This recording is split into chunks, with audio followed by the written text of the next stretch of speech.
இப்போ நம்ம பார்க்க போற செய்தி ரொம்பவே விசித்திரமானது. அதாவது அமெரிக்க ஆய்வகத்துல வேலை பார்த்த ஒரு முதியவர் திடீர்னு இந்த உலகத்திலிருந்து மாயமாகி இன்னொரு உலகத்துக்கு போயிட்டாரு அப்படின்னு இணையத்துல தகவல்கள் பரவிட்டு இருக்கு. இது சாத்தியமா? விரிவாக அலசலாம். இது தந்தி டிவியின் நியூஸ் டீப் டைவ். வழங்குவது நான் வினோதினி முத்துராமலிங்கம்.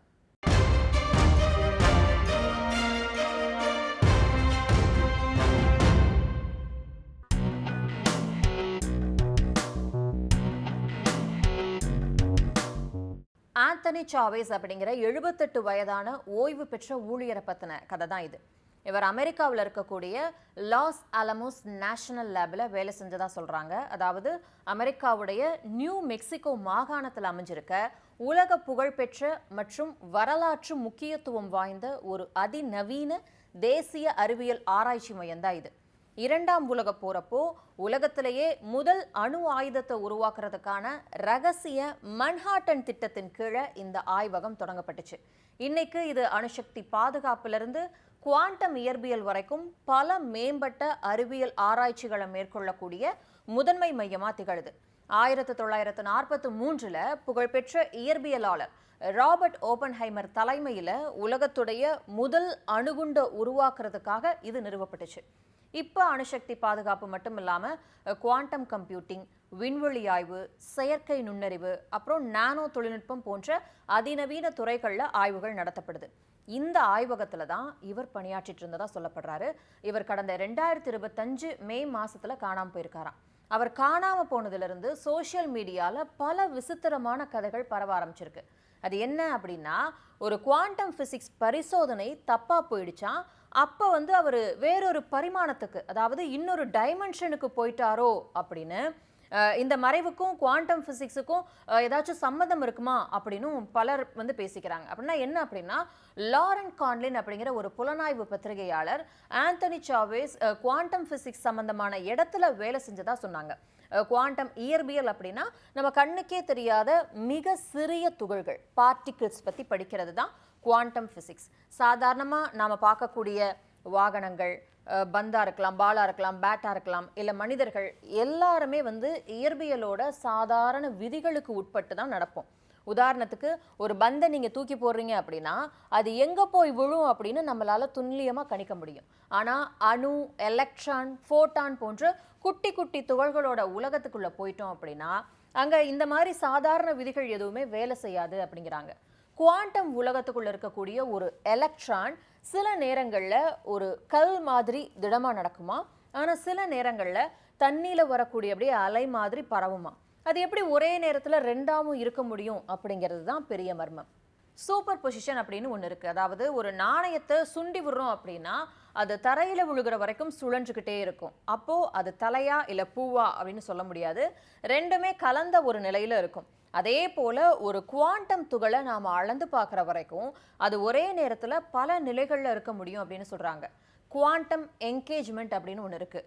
ரெண்டு துகள்களை ஒன்றா சேர்த்து லிங்க் பண்ணிட்டா அதுக்கப்புறம் அதை இந்த பிரபஞ்சத்தோட 2 கோடிகளை நீங்கள் தனித்தனியாக வச்சுருந்தாலும் கூட ஒரு துகளுக்கு என்ன நடக்குதோ அதே நொடியில் அடுத்த துகளும் அதுக்கேற்ற மாதிரி ரியாக்ட் பண்ணும்னு சொல்கிறாங்க. இதனால நமக்கு என்ன பயன் இந்த குவாண்டம் இயற்பியலால் அப்படின்னு கேட்டால், நம்ம அன்றாட வாழ்க்கையில் பயன்படுத்தக்கூடிய பல தொழில்நுட்பங்களுக்கு பின்னாடி இந்த குவாண்டம் ஃபிசிக்ஸ் தான் இருக்குன்னு சொல்கிறாங்க. மொபைலாக இருக்கட்டும், லேப்டாப் எல்லாத்துலேயுமே இருக்கக்கூடிய மெமரி கார்டு, அப்புறம் இந்த ப்ராசஸர் சிப்ஸ் இதெல்லாம் குவாண்டம் ஃபிசிக்ஸ் விதிகளின்படி தான் வேலை செய்யுது அப்படின்னு சொல்லப்படுது.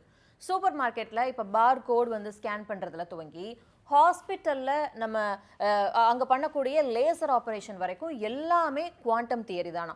உடம்புக்குள்ள இருக்கக்கூடிய பிரச்சனைகளை கண்டுபிடிக்க ஹாஸ்பிட்டலில் எடுக்கப்படுற அந்த எம்ஆர்ஐ ஸ்கேன் மிஷின்கள் நம்ம உடம்புல இருக்கிற அணுக்களோட குவாண்டம் பண்புகளை வச்சு தான் வேலையே செய்யுதுன்னு சொல்கிறாங்க. இப்போ உலகத்தில் இருக்கக்கூடிய சூப்பர் கம்ப்யூட்டர்களை விட பல கோடி மடங்கு வேகமாக வேலை செய்யக்கூடிய குவாண்டம் கம்ப்யூட்டர்கள் இந்த தியரியை வச்சு தான் இப்போ உருவாக்கப்பட்டுட்டு வருது. சரி, இதுக்கும் ஆந்தனி சாவேஸுக்கும் என்ன சம்பந்தம் அப்படின்னு கேட்டால், அவர் வேலை செஞ்ச இடம் லாஸ் அலமோஸ் நேஷனல் லேப் அப்படின்னு பார்த்தோமா. இங்கே தான் அணுசக்தி, குவாண்டம் கம்ப்யூட்டிங் அப்படின்னு உலகத்தோட டாப் ரொம்ப ரகசியமான ஆராய்ச்சிகள் நடக்குது. சாவேஸ் அங்கே சயின்டிஸ்ட் கிடையாது. அவர் அங்கே இருக்கக்கூடிய ஏசி மெஷின்களை ரிப்பேர் பண்ணுற ஏர் கண்டிஷனிங் டெக்னீஷியனாக வேலை செஞ்சாராம். அவர் 2025 மே மாசத்துல காணாம போனப்போ ஒரு பத்திரிகையாளர் இவரை பத்தி பேசும்போது குவாண்டம் பிசிக்ஸ்ல இருக்கிற சூப்பர் பொசிஷன் அப்படின்னு ஒன்று பார்த்தோம்ல, அந்த சூப்பர் பொசிஷனை பத்தி சும்மா ஒரு உதாரணத்துக்காக பேசினாரு. அவ்வளவுதான். இது அப்படியே சோஷியல் மீடியாவில் இருக்கவங்க அப்படியே இதை டெவலப் பண்ணி வேற மாதிரி மாத்திட்டாங்க. அதாவது லாஸ் ஆலமோஸ் லேப்ல ஏதோ ஒரு பயங்கரமான குவாண்டம் பிசிக்ஸ் பரிசோதனை ரகசியமா நடந்திருக்கு. அந்த பரிசோதனை திடீர்னு தப்பா போனதால அங்க விண்வெளிக்கு நடுவில் வார்ம் ஹோல் இல்ல வேற உலகத்துக்கு போகக்கூடிய கதவு, அதாவது போர்ட்டல் வந்து ஓப்பன் ஆகிடுச்சு. அந்த சமயத்துல அங்க வேலை பார்த்துட்டு இருந்த ஆந்தோனி சாவேஸ் அப்படியே அந்த போர்ட்டலுக்குள்ள இழுக்கப்பட்டு வேற ஒரு மாற்று பரிமாணத்துக்கு, பேரலல் டைமென்ஷனுக்கு இல்ல மல்டிவர்ஸுக்கு வந்து போயிட்டாரு அப்படின்னு சொல்றாங்க. அவங்க சொல்றது படி, அதாவது இணையத்துல விவாதிக்கப்படுறதன் படி அவர் இப்போ நம்ம உலகத்திலே இல்லையா. அந்த குவாண்டம் விதியின்படி ஒரே நேரத்துல வேறொரு உலகத்துல கண்ணுக்கு தெரியாம வாழ்ந்துட்டு இருக்காரு அப்படின்னு சொல்றாங்க. குவாண்டம் சூப்பர் பொசிஷன் மூலமா மனுஷங்க இப்படி டெலிபோர்ட் ஆக முடியுமா அப்படின்னு விஞ்ஞானிகள் கிட்ட கேட்டா கண்டிப்பா முடியாது அப்படின்னு சொல்றாங்க. பேரலல் டைமென்ஷன் அப்படின்னா என்ன அப்படின்னா மாற்று பரிமாணம் அப்படிங்கிறது விஞ்ஞானிகளை பொறுத்த வரைக்கும் வெறும் ஒரு கற்பனையான கருத்து தான். சில இயற்பியல் கோட்பாடுகள் நாம வாழக்கூடிய இந்த பிரபஞ்சம் மட்டும் இல்லாம இன்னும் பல பிரபஞ்சங்கள் இருக்கலாம் அப்படின்னு சொல்லுது. மல்டிபிள் யூனிவர்சஸ், மல்டிவர்ஸ், எக்ஸ்ட்ரா டைமென்ஷன்லாம் சொல்றாங்க. இதெல்லாம் இன்னும் கருத்து அளவுல தான் இருக்கு. மாற்று பரிமாணங்கள் நிஜமாவே இருக்கா அப்படின்னு இதுவரைக்கும் யாருமே நிரூபிக்கல. வார்ம் ஹோல் அப்படின்னு ஒன்று இருக்கு. அதாவது இதுவும் விஞ்ஞானிகளை பொறுத்த வரைக்கும் கற்பனையான விஷயம்தான். வார்ம் ஹோல் அப்படிங்கிறது விண்வெளி மற்றும் காலம், அந்த டைம் இருக்குல்ல, அதுக்கு நடுவில் இருக்கக்கூடிய ஒரு குறுக்கு வழி, அதாவது ஷார்ட்கட் மாதிரி அப்படிங்கிறாங்க. ஆனா விஞ்ஞானிகள் இதுவரைக்கும் நிஜமான வார்ம் ஹோல் எதையுமே பார்த்ததில்லை அப்படின்னு சொல்லப்படுது. அது வழியா யாருமே பயணம் செஞ்சதும் இல்லை அப்படிங்கிறாங்க. இதெல்லாம் கேட்குறப்போ இன்டர்ஸ்டெல்லர் படம் பார்க்குற மாதிரியே இருக்கும். இதுல நிறைய ஆச்சரியகரமான விஷயங்கள்லாம் இருக்கு. ஆல்பர்ட் ஐன்ஸ்டீனோட தியரி படி விண்வெளியை ஒரு பேப்பர் மாதிரி மடிக்க முடியும். அப்படி மடிச்சு ஒரு பக்கத்துல இருந்து இன்னொரு பக்கத்துக்கு போகக்கூடிய குறுக்கு வழி தான் வார்ம் ஹோல் அப்படிங்கிறாங்க. இதை ஓபன் பண்ண முதல்ல அபரிமிதமான ஈர்ப்பு விசை வேணும். அதாவது ஒரு பிளாக் ஹோல் அளவுக்கு விண்வெளியை வளைக்கக்கூடிய சக்தி வேணும். இயற்கையாவே வார்ம் ஹோல் ஒன்று உருவானா கூட அது ஒரு மில்லி செகண்ட் கூட நிற்காது, உடனே சுருங்கி மூடிக்குமா. அதுக்குள்ள நாம காலை வைக்கிறதுக்குள்ள அது க்ளோஸ் ஆகிடும்னு சொல்றாங்க. அதை கதவு மாதிரி திறந்து வைக்கணும் அப்படின்னா நெகட்டிவ் எனர்ஜி கொண்ட எக்ஸாட்டிக் மேட்டர் வேணும் அப்படிங்கிறாங்க. நாம பார்க்கக்கூடிய தொடக்கூடிய எல்லாமே சாதாரண பொருட்கள், ரெகுலர் மேட்டர். உதாரணத்துக்கு மனிதர்கள், ஃபோன், பூமி, நட்சத்திரங்கள், இந்த கப்பு எல்லாமே வந்து அணுக்களால் ஆனது. இந்த சாதாரண பொருட்களுக்கு எப்பவுமே எடை இருக்கும். ஆனா எக்ஸாட்டிக் மேட்டர் அப்படிங்கிறது இந்த பிரபஞ்ச விதிகளுக்கே மாறான ஒரு விசித்திரமான பொருள். இதுக்கு நெகட்டிவ் மாஸ் மற்றும் நெகட்டிவ் எனர்ஜி இருக்கும் அப்படின்னு இயற்பியல் சொல்லுது. அதாவது ஒரு பொருளுக்கு பாசிட்டிவ் மாஸ் இருந்தா அதுக்கு ஒரு குறிப்பிட்ட எடை கண்டிப்பா இருக்கும், அது பூமியை நோக்கி விழும். இதுக்கு எடை இருக்கு, இது ஈர்ப்பு விசைனால பூமியை நோக்கி வரும். ஆனா எதிர்மறை நிறை அப்படிங்கிறது இதுக்கு நேர் எதிரானது. நம்ம பிரபஞ்ச விதிகளையே தலகீழா மாற்றக்கூடிய 3 முக்கியமான விஷயங்கள் இதுல நடக்கும். நியூட்டனுடைய விதிப்படி ஒரு பாசிட்டிவ் மாஸ் இருக்கக்கூடிய பொருளை நீங்க முன்னோக்கி தள்ளினீங்க அப்படின்னா அது முன்னோக்கி தான் நகரும். ஆனா ஒரு நெகட்டிவ் மாஸ் இருக்கக்கூடிய பொருளை நீங்க முன்னோக்கி தள்ளுறீங்க அப்படின்னா அது முன்னோக்கி போகாம உங்களை நோக்கியே, அதாவது பின்னோக்கியே வரும் அப்படின்னு சொல்றாங்க. நீங்க அதை எந்த பக்கமா தள்ளுறீங்களோ அதுக்கு நேர் எதிர் திசையில அது நகர ஆரம்பிக்குமா. பூமிக்கு பாசிட்டிவ் மாஸ் இருக்கு, அதனால அது மற்ற பாசிட்டிவ் மாஸ் பொருட்களை தன்னை நோக்கி இழுக்குது. ஆனா நெகட்டிவ் மாஸ் கொண்ட ஒரு பொருளை பூமியில வச்சா பூமி அதை ஈர்க்காது, மாறா பூமியோட ஈர்ப்பு விசையை எதிர்த்துக்கிட்டு அது வானத்தை நோக்கி தானாவே பறந்து போயிடுங்கிறாங்க. ஒரு பாசிட்டிவ் மாஸ் பொருளையும் ஒரு நெகட்டிவ் மாஸ் பொருளையும் பக்கத்துல வச்சா என்ன ஆகும் அப்படின்னா பாசிட்டிவ் மாஸ் பொருள் நெகட்டிவ் மாஸை தன் பக்கம் இழுக்கும். ஆனா நெகட்டிவ் மாஸ் பொருள் பாசிட்டிவ் மாஸ் பொருளை தூரமா தள்ளும். ஐன்ஸ்டீனோட பொது சார்பியல் கோட்பாடு படி பார்த்தா பிரபஞ்சத்துல நெகட்டிவ் மாஸ் இருக்கிறதுக்கான சாத்தியக்கூறுகள் இருக்கு அப்படிங்கிறாங்க. ஆனா நிஜ உலகத்துல அப்படி ஒரு பொருளை விஞ்ஞானிகள் இதுவரைக்கும் எங்கேயுமே கண்டுபிடிக்கல. ஒருவேளை எதிர்காலத்துல நிஜமாவே ஒரு நெகட்டிவ் மாஸ் பொருளை நாம கண்டுபிடிச்சிட்டோம் அப்படின்னா அதை வச்சு என்னென்னலாம் பண்ணலாம் அப்படின்னு பாக்குறப்போ விண்வெளியில ஒளியுடைய லைட்டுடைய வேகத்தை விட வேகமா பயணம் செய்யற விண்கலங்களை உருவாக்கலாமா.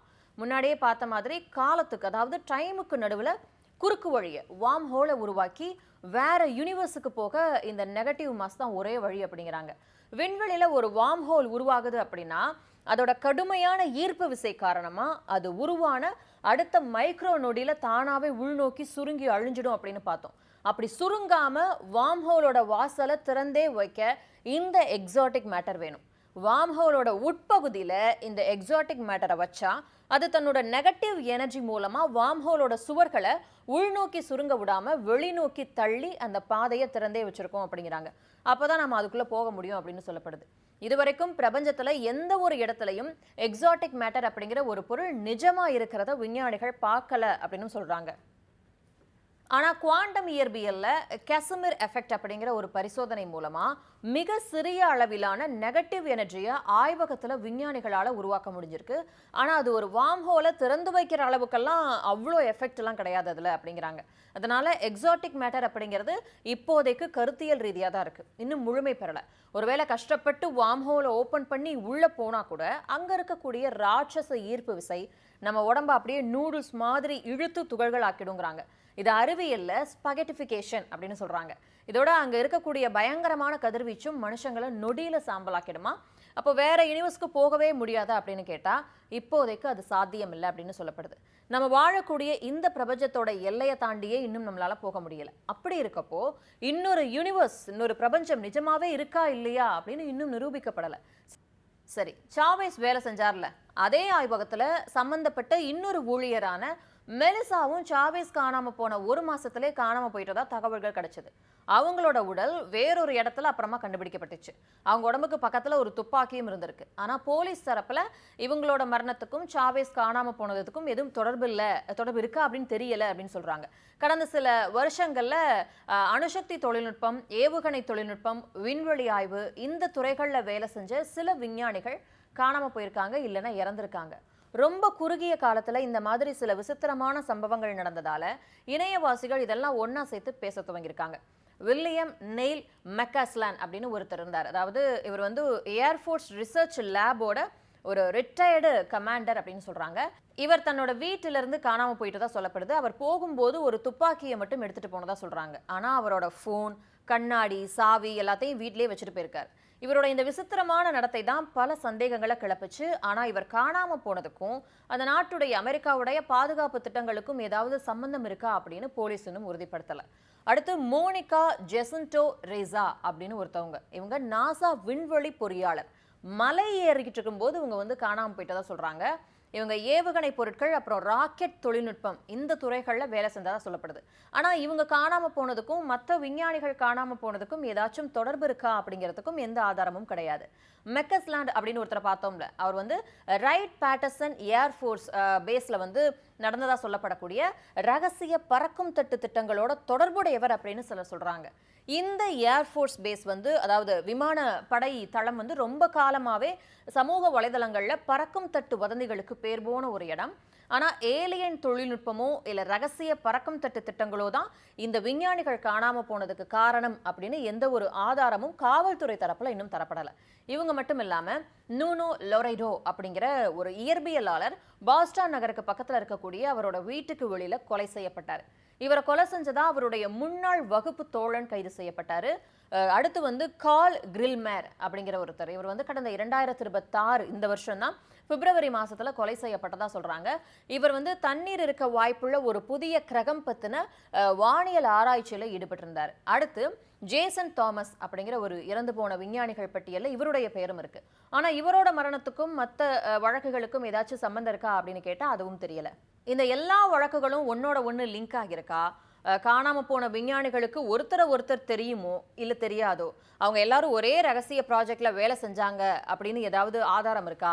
இல்ல அவங்களோட மறைவுக்கு பின்னாடி ஏதோ கனெக்ஷன் இருக்கா அப்படிங்கிறதுக்கான ஆதாரமோ, இல்ல குவாண்டம் சோதனைகளால தான் இவங்க காணாம போயிருக்காங்கன்னோ இதுக்கான எந்த ஆதாரமும் கிடையாது. ஆனா இது எப்படி இத்தனை விஞ்ஞானிகள் அடுத்தடுத்து மாயமாகறாங்க இல்ல கொலையாகிறாங்க அப்படிங்கிறது தான் மக்களுடைய மிகப்பெரிய சந்தேகமே.